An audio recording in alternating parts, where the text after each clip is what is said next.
Hello everyone, एक बार फिर से स्वागत है आप लोगों का आईसीटी वर्चुअल क्लासरूम देहरादून में।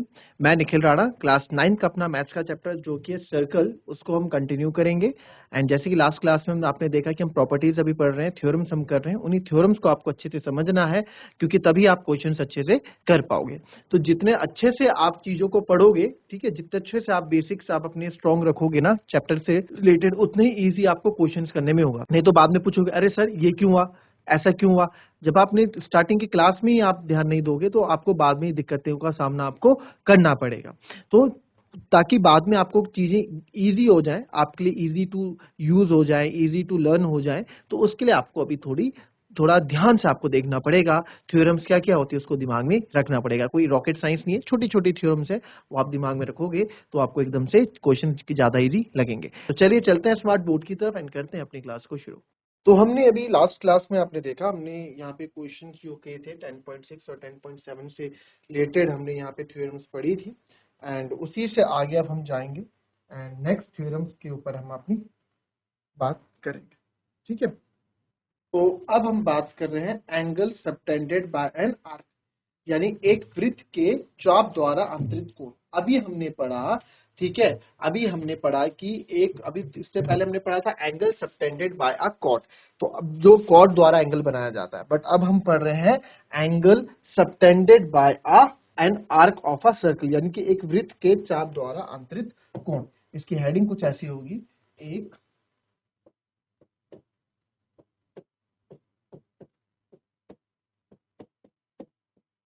वृत्त द्वारा एक वृत्त के चाप द्वारा, एक वृत्त के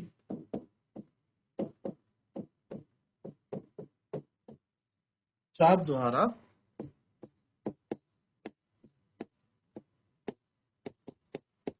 अंतरित कोण।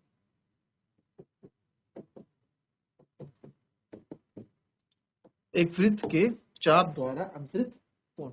तो क्या बोल रहे हैं, if two chords of a circle are equal, अगर दो कॉर्ड्स सर्कल की दोनों कॉर्ड्स अगर इक्वल है, पहले इसको मैं चलो लिख लेता हूं, हिंदी मीडियम हमारे बच्चे भी देख लेंगे इसको। यदि समझना, किसी वृत्त की यदि किसी वृत्त की दो जीवाएं, यदि किसी वृत्त की दो जीवाएं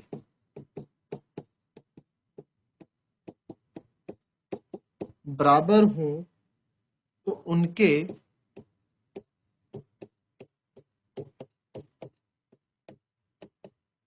उनके संगत चाप सरोगासम होते हैं। सरोगासम हमने पढ़ा था इससे पहले, कॉन्ग्रेंस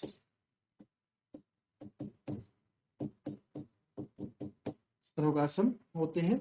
एंड इसको आप ये तथा विलोमता, विलोमता मतलब अपोजिट,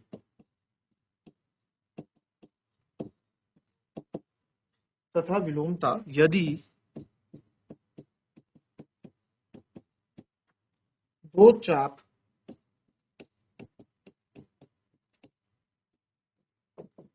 सरोगासम हो तो उनके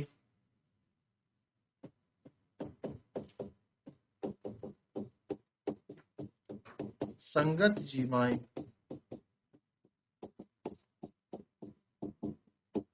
बराबर होती हैं। ठीक है, तो अब आप यहां देखें क्या इसने बोला, सिंपल सी बात है।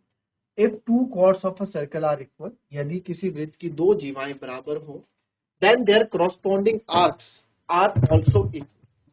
अब देखो क्या बोल रहा है, सिंपल सा है। तो उनके संगत चाप, अब संगत चाप कौन सी होती है, सिंपल देखो, अगर ये ए बी और सी डी आपस में बराबर हैं, ठीक है, अगर ये ए बी और सी डी दो कॉर्ड्स हैं, ये आपस में अगर बराबर हैं, तो जो ये आर्क बना रहे हैं ना, तो ए बी कौन सा आर्क बना रहा है, ए बी देखो ये आर्क बना रहा है, ए बी कॉर्ड, तो ए बी कॉर्ड ये आर्क बना रहा है और सी डी कॉर्ड ये आर्क बना रहा है।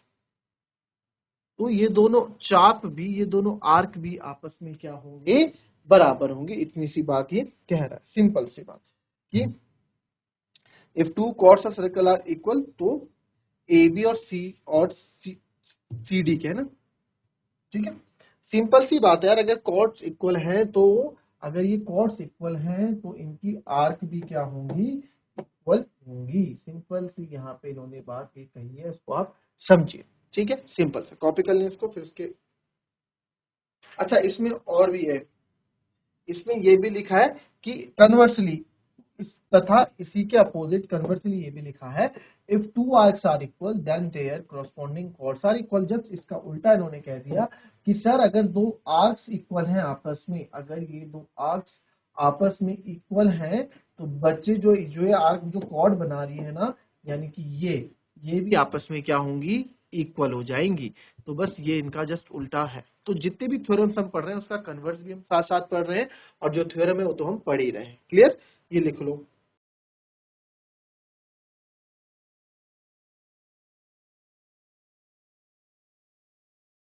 चलिए इसके बाद देखिए next, equal arc of a circle subtended equal angle at the centre. Sir ऐसा ऐसा हमने कुछ अभी पढ़ा हुआ हमको लग रहा है ना, और वो आपने क्या पढ़ा हुआ है उसके बारे में थोड़ा मैं आपको बताता हूँ। जो आपने चीजें पढ़ी हुई हैं वो क्या है, वो ये है कि आपने थोड़ी देर पढ़ा था equal chords of a circle subtended equal angle at the centre. हमने पढ़ी थी थोड़ी पहले बात कि equal chords of a circle subtended equal angle at the centre, हमने चीज पढ़ी थी ना।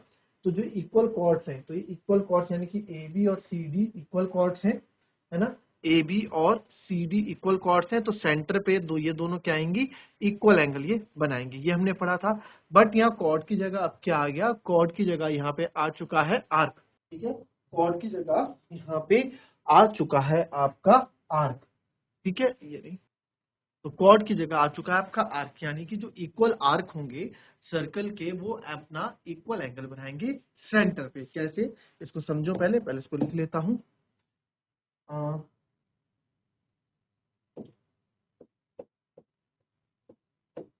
किसी वृत्त के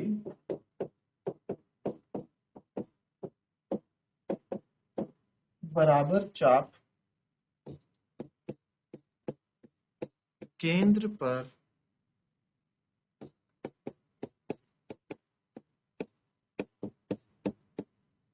बराबर कोण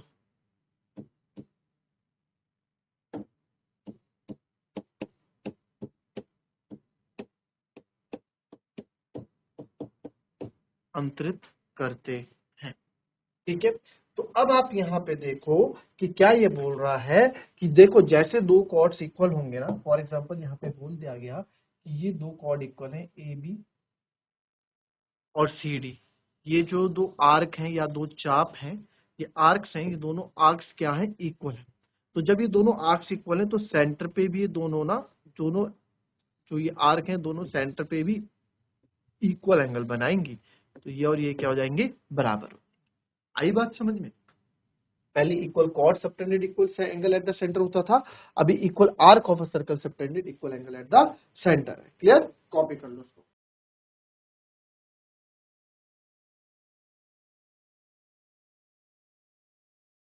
इसके बाद एक और चीज आपके पास आती है और वो बहुत इंपॉर्टेंट, इसको आप करिएगा। ठीक है, और इस चीज को अभी हम बाद में बात करते हैं, इस बारे में डिस्कस बाद में करेंगे। पहले हम बात करते हैं ऊपर इसके बाद, angle subtended by an arc at the centre. पहले इसको लिख लो, तो इसको समझते हैं। ठीक है, इंपॉर्टेंट है ये, तो समझिएगा आप लोग। Angle subtended by an arc, इसको पहले मैं लिख देता हूं कि क्या ये बोलना चाह रहा है।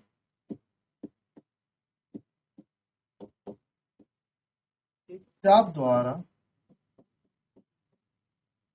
केंद्र पर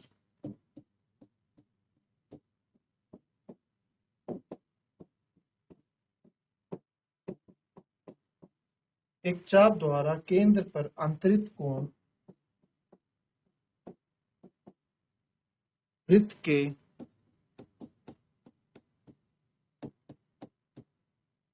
शेष भाग के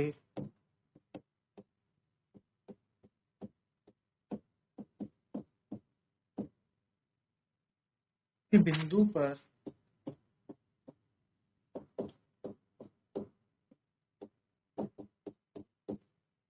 किसी बिंदु पर अंतरित कोण का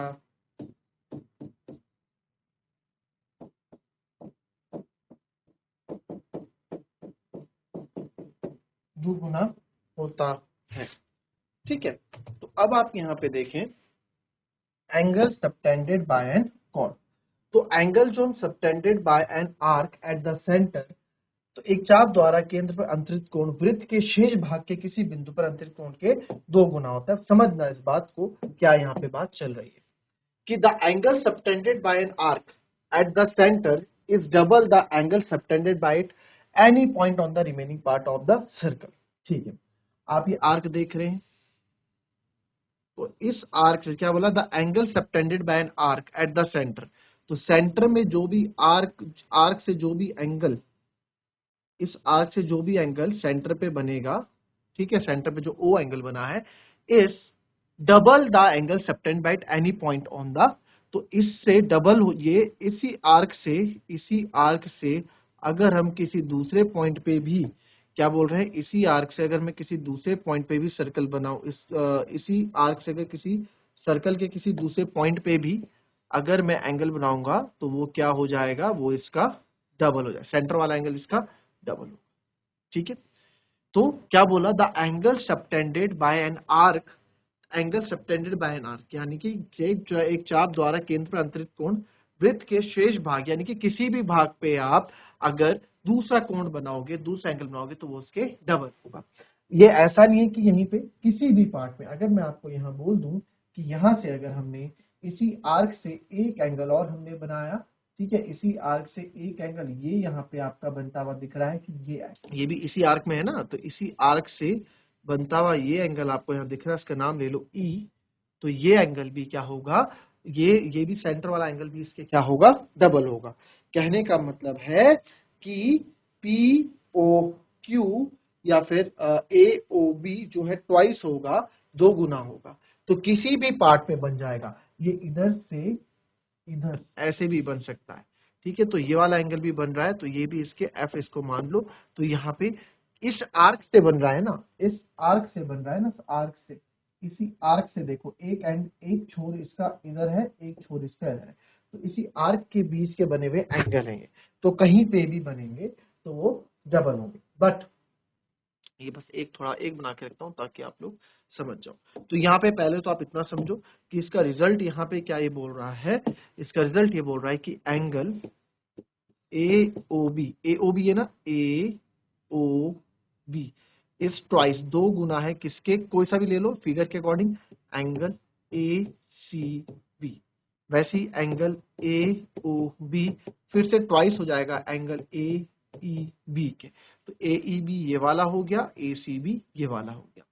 अब इसमें एक चीज और मैं जोड़ना चाहूंगा, और वो चीज क्या है कि यही चीज आप ये भी बोल सकते हैं कि यही जो लाइन है ना, आप ये बोल सकते हैं कि जो लाइन है ये जो है कॉर्ड, ये सिंपल कॉर्ड के लिए भी काम करता है, ये कॉर्ड के लिए भी काम करेगी ये वाली थ्योरम कि angle subtended by an chord. क्योंकि अभी हमने पढ़ा ना, थोड़ी देर पहले हमने पढ़ा था कि आर्क हो, equal arc of a circle हो, चाहे equal cord of a circle हो, वो क्या करते हैं, सबटेंड करते हैं। और अभी हमने इससे पहले हमने ये पढ़ा कि अगर दोनों आर्क इक्वल हैं तो दोनों कॉर्ड्स भी इक्वल होंगे। तो बात एक ही है देखा जाए तो, ये चाहे आप इसको एंगल सबटेंडेड बाय एन, इसको आप angle subtended by an arc बोलो, चाहे angle subtended by an chord बोलो, बात इसकी एंगल सबटेंड क्या होता है, इसको आप angle subtended by an arc बोलो, चाहे इसको आप angle subtended by an chord बोलो, बात इसकी एक ही है।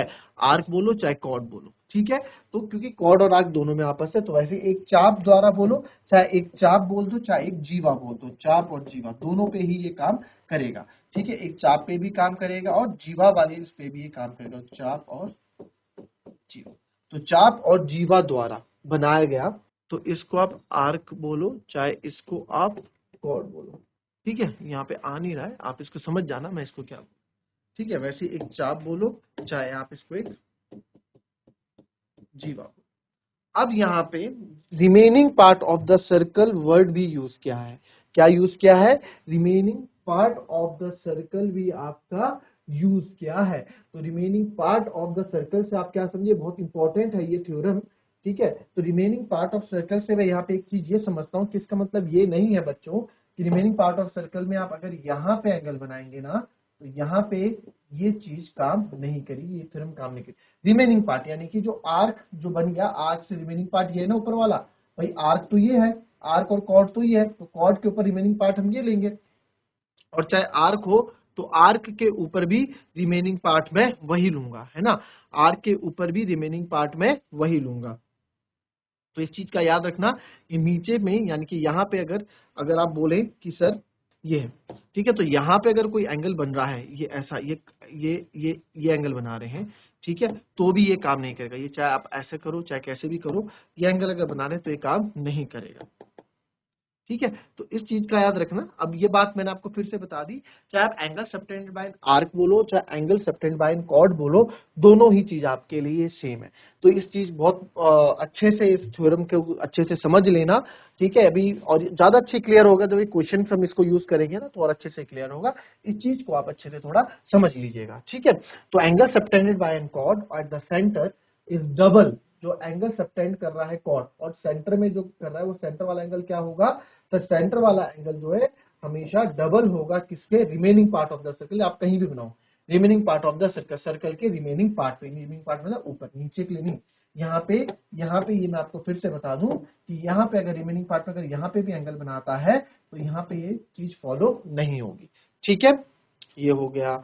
फिर इसमें एक चीज और आती है, angle in a semi circle is a right angle, यानी कि अर्ध वृत्त का हमेशा angle in a semi circle is a right angle. ये आपको पहले भी पता होना चाहिए, ये हमने और क्लासेस में पढ़ा है, तो ये भी अपने आप में इंपॉर्टेंट है एक तरह से, कि angle in a semi circle, अगर ये हमारा सर्कल है, ठीक है, तो आपको इस चीज का मैं बता रहा हूँ, ये चीज आपको यहाँ से बताई जा रही है, angle in a semi circle is a right angle. तो कोई भी एंगल अगर सेमी सर्कल है, सेमी सर्कल मतलब आधा एंगल, आपको पता है, ठीक है, तो आधा एंगल यानी कि सेंटर इसका हमने मान लिया, सेंटर इसका यहाँ पे है ओ, ठीक है, तो सेंटर इसका हमने मान लिया, सेंटर इसका यहाँ पे, तो angle in a semi circle, तो सेमी सर्कल में बनाया हुआ एंगल, ठीक है, सेमी सर्कल में बनाया हुआ एंगल हमेशा 90 डिग्री होता है। ये देखो सेमी सर्कल, ये ठीक है। अब जैसे मैं करूंगा सर ये, ठीक है, तो ये सारे जो है आपके 90 डिग्री के हैं, ये सारे आपके जो हैं 90 डिग्री के एंगल हैं। तो कभी भी आप सेमी सर्कल में एंगल बनेगा यानी कि अर्धवृत्त में कभी भी जो कोण बनेगा वो हमेशा 90 डिग्री होगा। बट इस चीज का एक ध्यान और देना, मैं आपको इसमें थोड़ा अलग से बता दूं कि जैसे कि एक एंगल ये हो गया ये और ये, तो ये आपका 90 डिग्री नहीं कहलाएगा। क्यों? ये पिंक पेन वाला ये इसलिए नहीं कहलाएगा क्योंकि सेमी सर्कल में नहीं बना है। अब आप बोल गए सर ये ऊपर वाला तो आधा सेमी सर्कल ही है ना, आधा सर्कल है, इसमें तो 90 डिग्री होना चाहिए। नहीं, क्यों नहीं है? क्योंकि ये पूरा सेमी सर्कल हम यूज थोड़ा कर रहा है। सेमी सर्कल ये यहाँ से शुरू हुआ और यहाँ पे आके खत्म हो गया, तो ये पूरा सेमी सर्कल यूज नहीं कर रहा है, तो इसको मैं बोलूंगा, इसलिए मैं इसको बोलूंगा कि 90 डिग्री नहीं बना रहा, तो 90 डिग्री वाली कैटेगरी में नहीं आएगा। चीज को आप थोड़ा याद रखना कि 90 डिग्री वाली कैटेगरी में ये चीज नहीं आएगी, ठीक है। अब ये नहीं मिटेगा, तो यानी कि ये आपका 90 डिग्री नहीं बनाएगा ये वाला कलर, ठीक है। तो इसके लिए आपको क्या होना चाहिए था सर, इसके लिए अगर ये आप बोल रहे हैं कि यहाँ से शुरू हो, कहीं से भी यहाँ से शुरू और वापस इधर हो, तो ये आपका 90 डिग्री बनाएगा, ठीक है। तो angle in a semi circle is a 90 degree. बहुत इंपॉर्टेंट थ्योरम है ये, angle in a semi circle is degree, बहुत यूज होगी, आप देखना आगे जाके काफी यूज आपको मिलेगा। So that's all for today बच्चों, मिलेंगे आपसे अपने कल की नेक्स्ट क्लास से, तब तक के लिए be happy, be healthy and be safe. Thank you and have a nice day.